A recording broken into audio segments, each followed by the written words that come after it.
Sir, एनडीएची meeting पार पडली पहिल्यांदा ऑपरेशन सिंदूर नंतर, आणि सगळ्यात महत्त्वाचं म्हणजे तुम्ही अभिनंदनाचा पंतप्रधान नरेंद्र मोदी यांचा ठराव मांडला, त्याचे शब्द देखील गौरवपूर्णच होते. काय सांगाल ऑपरेशन सिंदूरचा ठराव? आज एनडीएची बैठक होती आणि मुख्यमंत्री परिषदेमध्ये ऑपरेशन सिंदूर याचा हा ठराव देखील मांडण्याची संधी मला त्या बैठकीमध्ये मिळाली. आणि ऑपरेशन सिंदूर खऱ्या अर्थाने जे लोकांच्या जनभावनेला लक्षात घेऊन ऑपरेशन सिंदूर आदरणीय प्रधानमंत्री मोदीजींनी हे केलं, यशस्वीपणे राबवलं, त्यासाठी मी भारतीय लष्कराचं अभिनंदन केलं, आर्मी, नेव्ही, एअरफोर्स यांचं अभिनंदन केलं. आणि देशाचे लोकप्रिय आणि यशस्वी खरं म्हणजे मी त्याच्यामध्ये पराक्रमी प्रधानमंत्री देखील म्हणालो, कारण शेवटी हा पराक्रमच आहे एक प्रकारचा. कारण भारतीय सैन्याच्या पाठीशी उभं राहणं आणि त्यांना ताकद देणं, बळ देणं हे आतापर्यंतच्या इतिहासामध्ये कधी झालं नव्हतं. म्हणून देशाचे प्रधानमंत्री नरेंद्र मोदीजी यांचंही मी एनडीएच्या वतीने अभिनंदन केलं, परिषदेच्या वतीने अभिनंदन केलं आणि शिवसेनेच्या वतीने देखील अभिनंदन केलेलं आहे. खरं म्हणजे ऑपरेशन सिंदूर ही प्रत्येक देशवासियाच्या मनामधली एक खदखद होती, संताप होता, चीड होती. पहलगाममध्ये झालेले बेकसूर लोकांना ज्या पद्धतीने आतंकवाद्यांनी गोळ्या घातल्या आणि धर्म विचारून गोळ्या घातल्या, आणि त्यावेळेस आपल्या भगिनी होत्या, बहिणी होत्या, त्यांचं कुंकू पुसण्याचं काम, सिंदूर पुसण्याचं काम ज्या पाक धार्जिने आतंकवादींनी केलं, त्यांना जशाच तसा ठोक उत्तर प्रधानमंत्री आणि आपल्या लष्कराने दिलं. आणि त्यामुळे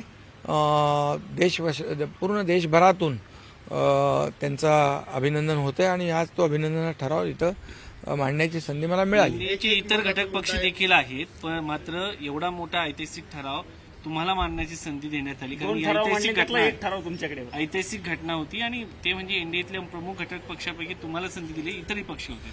मग त्यासाठीच मी आदरणीय प्रधानमंत्री मोदीजींना धन्यवाद देखील दिले की अतिशय महत्त्वाचा देशाच्या रक्षणासाठी, देशवासियांच्या रक्षणासाठी आणि आपल्या लाडक्या बहिणींचं सिंदूर उजाडण्याचं पाप ज्यांनी केलं, त्यांच्या विरोधामध्ये जी भूमिका भारताने घेतली आणि ठोस भूमिका घेतली, आतापर्यंत ॲक्शनला रिॲक्शन होत नव्हती. आणि आपण पाहतोय की मी याआधी पण म्हटलंय की 26/11चा हल्ला असेल, सिरियल बॉम्बस्फोट असतील, संसदेवर हल्ला असेल, पठाणकोटचा हल्ला असेल, त्याचबरोबर आपल्या सीमेवर जवानांची मुंडकी छाटून पाकिस्तानमध्ये नेण्याचं पाप केलेलं अतिरेक्यांनी, हेही पाहिलेलं लोकांनी.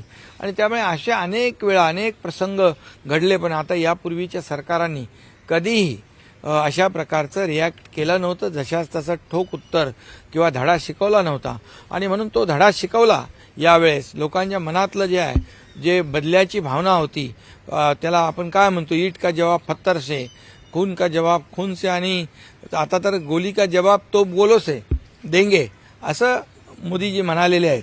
आणि आता चर्चा फक्त पीओकेवर, चर्चा फक्त दहशतवाद बंद करण्यावर, दुसरी चर्चा नाही, असा ठोस निर्णय कधी कुठल्या प्रधानमंत्री मोदयांनी घेतला होता का? नव्हता. त्याला धाडस लागतं, हिंमत लागते. आणि म्हणून मी अभिमानाने सांगतो की आज त्यांचा अभिनंदनाचा ठराव माझ्यासारख्या कार्यकर्त्याला, एनडीएच्या घटक पक्षाला संधी दिली, त्याबद्दल धन्यवाद. एक महत्त्वाचा मुद्दा येतो याच्यामध्ये की ट्रम्पची मध्यस्थी, आणि यावरून विरोधक पण म्हणतात की ट्रम्पची मध्यस्थी का कशासाठी केली जाते.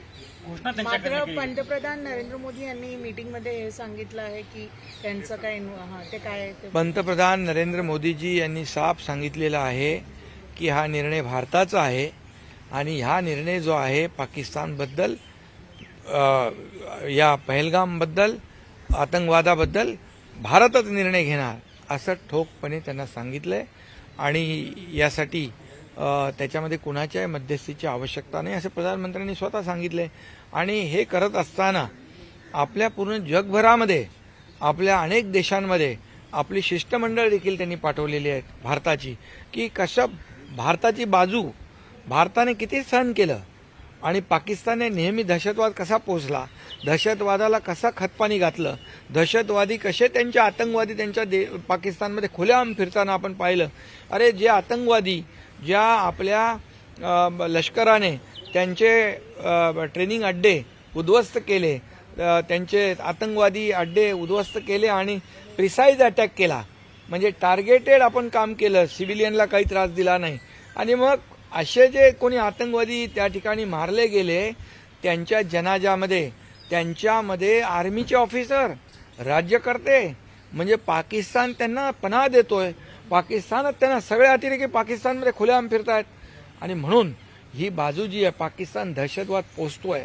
पाकिस्तानाने इतके वर्ष अनेक देशांमध्ये, भारतात तर विशेषतः भारतामध्ये जे त्यांनी दहशतवादाला पोचलेला आहे आणि जे आतापर्यंत भारतामध्ये मुंबईवर जे अटॅक झाले ते सगळे अतिरेकी पाकिस्तानमध्ये आहेत. आणि म्हणून ही बाजू भारताची आणि पाकिस्तानचा दहशतवाद हा जगभराला कळला पाहिजे. पाकिस्तानचा खरा बुरखा, खरा चेहरा जगाच्या समोर आला पाहिजे. म्हणून ही शिष्टमंडळ गेली आहेत. त्याच्यामध्ये डॉक्टर खासदार तोच प्रश्न आहे. एकीकडे तुम्ही पंतप्रधानांचा अभिनंदनाचा ठराव करतात, दुसरीकडे पाकिस्तानचा जो दहशतवादाचा चेहरा आहे ते श्रीकांत शिंदे जगामध्ये उघडकीस आणतात. कसा वाटतं त्याचा देखील मला अभिमान आहे आणि त्यासाठी देखील प्रधानमंत्री नरेंद्र मोदीजींचं मी अभिनंदन करतो की आपला सगळ्यात म्हणजे तरुण खासदार आणि त्याला शिष्टमंडळाचं नेतृत्व करण्याची संधी, एक इंटरनॅशनल प्लॅटफॉर्म त्याला देण्याचं काम किंवा ही मोठी अपॉर्च्युनिटी आहे. आणि म्हणून आपल्या भारताची बाजू त्या ठिकाणी त्यांनी UAEमध्ये अबुधाबी, दुबई सगळी व्यवस्थित मांडली. आणि UAEने देखील सांगितलं की आम्ही पाकिस्तानच्या दहशतवादाबरोबर नाही, आम्ही भारताबरोबर आहोत. म्हणजे ती देखील मुस्लिम कंट्री असून त्यांनी देखील दहशतवादाला सपोर्ट केला नाही. आणि त्यांना देखील भारताची बाजू सांगण्यामध्ये खासदार डॉक्टर श्रीकांत शिंदे आणि त्यांची जी टीम आहे ती यशस्वी झाली, हे देखील महत्वाचं आहे. जाती जनगणनेच्या अनुषंगाने देखील याला सोडून दुसरा एक मुद्दा आहे. जेव्हा हे सगळं घडलं होतं आणि अनेक वेळा म्हणजे की आपण प्रति हल्ले चालू होते, तेव्हा काही राजकीय नेते की जे देशावर बोलत असतात ते परदेशामध्ये उन्हाळ्याची सुट्टी घालवण्यासाठी गेले होते. आता खरं म्हणजे देश पेटलाय, देशामध्ये युद्ध होतंय, देशामध्ये पाकिस्तान हल्ला करतोय, आपण रिॲक्ट करतोय, पाकिस्तानचा हल्ला परतवून लावतोय, आपल्या देशाचं रक्षण करतोय, सीमाचं रक्षण म्हणजे आपल्या बॉर्डरचं रक्षण करतोय. आणि अशा परिस्थितीमध्ये सगळ्या लोकांनी आपल्या लष्कराच्या पाठीशी उभं राहायला पाहिजे, सैन्याच्या पाठीशी उभं राहायला पाहिजे, देशाचे प्रधानमंत्री यांच्या पाठीशी उभं राहायला पाहिजे. आणि मग अशा वेळेस काही लोक त्याचा राजकीय अर्थ काढतात, काही राजकीय भाष्य करतात, काही लोक काय बोलतात. अशी ही वेळ राजकारण करण्याची नाही. खऱ्या अर्थाने देश, जो देशप्रेमी आणि देशभक्त राजकारणी असेल तो या देशाच्या आणि लष्कराच्या पाठीशी उभा राहील. जेव्हा बाळासाहेब ठाकरे यांना दहशतवाद्यांकडून धमकी आली होती त्यांनी देश काय महाराष्ट्र सोडला नव्हता. मात्र जेव्हा युद्धाची परिस्थिती होती अशा वेळेस उद्धव ठाकरे परदेशात होते, काही भीती वाटत होती म्हणून होते? आता हे तुम्ही त्यांना विचारलं पाहिजे. खरं म्हणजे हा तुम्ही त्यांना प्रश्न विचारला पाहिजे. आणि प्रत्येक देशभक्त हिंदू हृदय सम्राट बाळासाहेब ठाकरेंचे विचार आम्ही पुढे नेतोय. आणि म्हणून तर त्यांची जी काही भूमिका आहे, 80% समाजकारण, 20% राजकारण. जेव्हा कोणी आपले संकटात असतात, आपत्ती येते, तेव्हा त्यांना मदत करायचं काम असतं.